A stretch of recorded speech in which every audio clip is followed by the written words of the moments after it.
Welcome back. This is Bere Vinu, and I'm reading to you my book, Fragments of Divinity. This is Chapter 4, Kingly Confrontation. Seeing as they still had 12 days to return to Argia, Nave used the time to run various experiments with the men. He used the open fields of Iscaria to test his theories by having the men run past his point of vision, which was many mount shades past Aethos. To his delight, they returned later, confirming they were in fact able to maintain the dependency without his presence.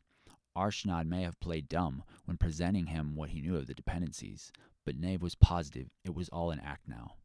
Not only that, but Nave couldn't shake the feeling that he somehow recognized the behemoth Umoklos that had pursued them that horrible and joyous night.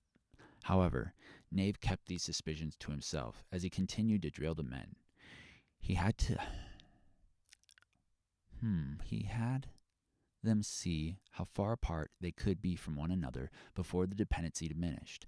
They discovered that if they all stayed equidistant from one another, they could cover an area greater than a small city, which was very convenient. However, if one were to alter their distance in comparison to others, the effects would become shaky, almost turbulent, bringing them to the point of nausea. They made note of their discoveries as they journeyed back to Argia without any of the fears of the behemoth attack. As they reached the edge of the tannin wood, the dependency disappeared altogether. Ryden sprawled forward on his hands and knees in exhaustion. The other men, even Raz, began to falter as well. "What's the matter?" asked Nave, unaffected. "I feel like I haven't eaten in a week," said Raz, trembling. Nave covered his mouth as he looked closely at his unit. Each man appeared to have thinned dramatically, as if malnourished. "What's happening to us?" asked one of the soldiers. "Must be a result of the dependency, something we didn't anticipate," said Nave. "It looks as if your bodies have been utilizing the same amount of resources as if you'd made the trek in a normal amount of time." "I'm cold," said Ryden, trembling. "Drink water immediately, and eat what little rations you have left. I'll be back." Nave didn't wait for a reply as he rushed into the woods, seeking out the first sign of game. He soon descended upon a large buck, and absent-mindedly rubbing its felt from its antlers. Nave returned shortly to find Raz attempting to start a fire with what little energy he had left. Nave tossed the felled buck to the side and took the flint and tinder from Raz, quickly igniting the fire. He immediately went to work gutting and cleaning the buck. "Now I'm grateful the king allowed us to take you hunting," said Raz. Nave didn't reply as he hung the meat to bleed out and began snapping off large branches from nearby trees to form a makeshift grid over the fire. The hunts with Raz and Raja weren't the only time Nave had cleaned the animal, though. The king often had Nave take part in any difficult task around the kingdom. Whether it be cleaning swine or butchering chickens for banquets, Nave knew Arshnad was dulling his sympathies and creating a killer worthy of the battlefield. He'd never taken pleasure in the work, and that's the only thing it was. At this moment, the men needed him, even if a part of him that should have been a child had died in the process. He laid kidney, liver, heart, and tongue over the fire. Raz waited patiently and briefly before taking a piece of organ meat for himself. The other men followed suit, grateful for the nutrient-rich sustenance. Once the grid was clear, Nave took an entire upper rib section from the buck and laid it over the fire. The men ate their fill and gave their thanks as Nave quartered the rest. Without saying a word or taking any meat for himself, Nave left the fire to seek out a river to wash away the blood. He imagined what he must look like at the moment. A young Ovaean with near waist-length hair, wearing colors of the Argian military and covered in blood. He truly was the vision of what the Hathos feared most, as a descendant of the god race that had enslaved their ancestors and nearly destroyed the world. Taus knows what pagan rituals were practiced or honored among the Ovaean. Nave he didn't really know, and he didn't want to know. But he couldn't deny the fact that his soldiers were now the benefactors of his bloodline. They had successfully developed the haste dependency, and Nave, feeling no exhaustion whatsoever, knew he was the source of it all. He finally located the river and waded waist-deep into the waters. He scrubbed moving my camera here. He scrubbed vigorously, and the cold water made the marks on his nails stand out red atop his skin. As Nave splashed his face, a chilling thought possessed him. They were back in the small forest as the behemoth Bore, and his men could be in danger. Not only that, without the use of the dependency, they wouldn't be able to outrun it. He was starting to wonder how the Hathos had ever survived without a vain comrade. Nave rushed back through the forest to the fire to find the men asleep with full bellies. Relieved, Nave knelt down beside Raz. Raz, wake up, wake up. Ugh. What is it, Nave? Raz said, sounding truly exhausted. It's not safe here, said Nave, peering around. The behemoth could be upon us at any time within these woods. We can't stay. But Nave, we have to rest. Even with the food, we've taxed our bodies to breaking point. Nave placed a palm to his head and desperately tried to think of a solution. Yes, his men needed a rest, but if the behemoth should appear, and he was able to distract it again with the men, would be in mortal peril. The piercing gaze of the Severin crossed his mind, and he exhaled deeply in frustration and gripped Raz by the shoulder. A deep sensation reverberated through him, and Raz's eyes went wide. Nave felt the presence of the second heartbeat outside of himself, and from the looks of Raz, he did too. Nave, what are you doing? I don't know, admitted Nave, rising to his feet, still holding Raz by the shoulder. Raz slowly started showing none of the fatigue he felt just a moment prior. The second heartbeat continued, and Nave breathed deeply, attempting to maintain his focus. Let's wake the rest, said Nave, moving towards them. He simply nodded as Nave adjusted his grip to Raz's forearm. They woke each of the men and began linking forearms one after the next. Each of them had the same startled expression as Raz at first. I need to get you men home. No, I can't explain how I'm doing this. But for now, just focus on me and I'll lead you to safety. I promise. The men still seemed a bit shaken at the presence of the second heartbeat, but they nodded their agreement in turn. Nave quickly downed a stirrup of venison and drank from his water skin before dousing the fire with the remainder. Ready? He asked. Yes, sir, they replied in unison. Let's go, said Nave, darting into the forest. The haste dependency extended through his arm and through his men's linked forearms. The formation was somewhat awkward, and he wasn't sure if it would have worked had the men not been all in top-tier runners. He felt worse for Raz, who had leaned forward due to Nave's height, but regardless, it worked as they were making great time, with no sign of the behemoth. They arrived in the small town of Tannendale, nestled in the woods, before sunset on the fourth day. Nave stopped them just outside the border of the town, where a lamplighter was already making his rounds. The flickering lights on the bark created a welcoming atmosphere. Listen closely, he said, pulling them into a circle. I'm giving you men the evening to recuperate. I'll check back on you all in the morning. I'm sure once we break formation, you'll feel exhausted once more, and I want you to have proper time to recover. Taus knows what Arshnad might push us all through in order to learn more of what we've experienced, but you've earned some respite. Do you agree? They nodded their agreement. Good. We'll report together as a unit sometime tomorrow after I need some time to look into things. Raz cocked an eyebrow, but Nave shook his head as to not ask. He arranged them in 2 rows of 4, and they did their best to create the illusion of an uncommon military parade formation. Each man in front had one hand behind their back till the other might hold their forearm. Their other free arm swung mechanically in step with the opposite foot. Nave led them to the local inn, a grand lodge constructed of ancient red tree. The smell of peppered stew wafted over them from the fireplace as they entered. He marched them right up to the counter and placed several copper quail Aussie. The innkeeper looked alarmed at the generous payment. For lodging, meals, baths, and no questions asked. Nave put special emphasis on the last portion. Of course, the innkeeper bowed. Right this way, he said, lifting the hinge that divided his small desk from the tavern. The men remained in formation as they marched up the stairs, drawing furtive glances from the few patrons seated below. The men kept their eyes straight ahead, as if it were completely natural, as they entered a single room. The innkeeper attempted to hide his confusion as he held the door for them. Sir, he said, addressing Nave, your payment grants you use of the rooms you should need. Indeed, we'll make use of them shortly. If you'd please hang something upon the doors of our other rooms and bring a meal here, we're in need of privacy, Nave said, slipping the men another silver quail Aussie. At once, said the innkeep in shock, closing the door quickly. His footsteps could be heard as he rushed down the stairs. Nave edged 4 of the men awkwardly beside one of the beds. Okay, let go, Nave commanded as the 4th man in. The soldier did as he was told, and the 4 men immediately fell backward onto the bed lethargically. Good, now over here. Nave led the remaining men to the opposite bed and nodded to Raz, who released and fell with the other 3 in exhaustion. Nave dragged a chest and drawers from the corner of the room and put it between the two beds. The innkeep and assistant returned shortly after with trays of food and tankards of both mead and water. "Leave it," said Knave as they knocked on the door. After he heard them make their way back down the stairs, Knave linked arms with Roz, who assisted him placing the meal before the men. They laughed together as they awkwardly ate and drank their fill, sometimes letting go of one of the comrades who would fall backward weakly. But after the meal they appeared to be doing a bit better as Knave escorted each to their respective rooms.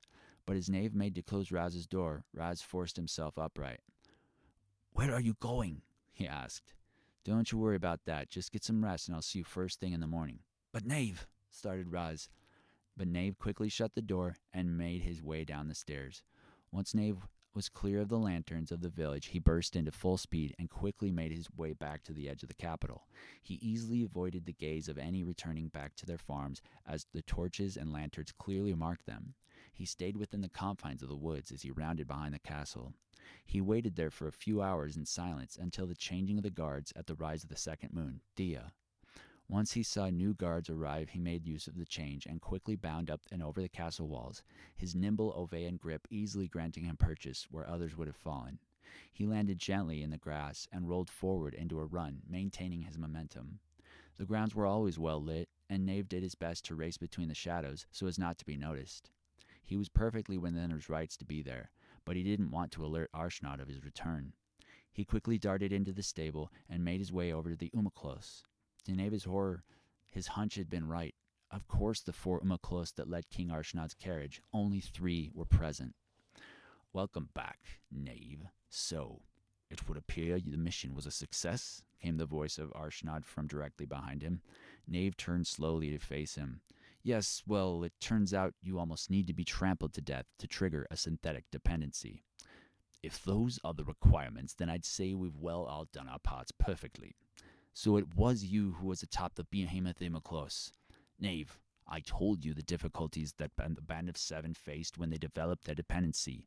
What made you think developing one with a win a week would be a simple task?" "We expected to face trials in order to manifest, but not an attempt on our lives by our own king."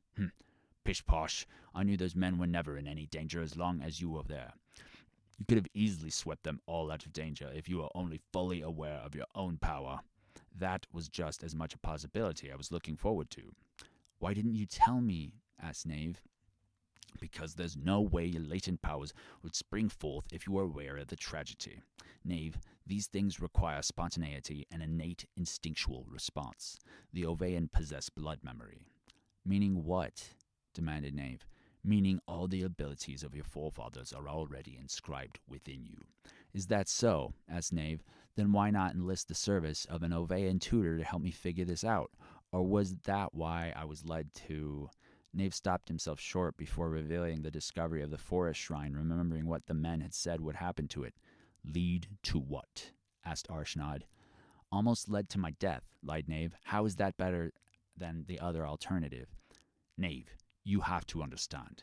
What we're doing here has never been done before. The Ovean would never allow it."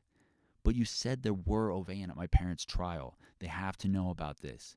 "Ah, about that," said Arshnod, walking towards Knave and kneeling before him. "As far as the Ovean are concerned, you were officially put to death with your parents. It was a harsh judgment, but one they deemed necessary for the preservation of continued peace." "You're lying," said Knave unconsciously, taking a step back and turning away to hide his anger.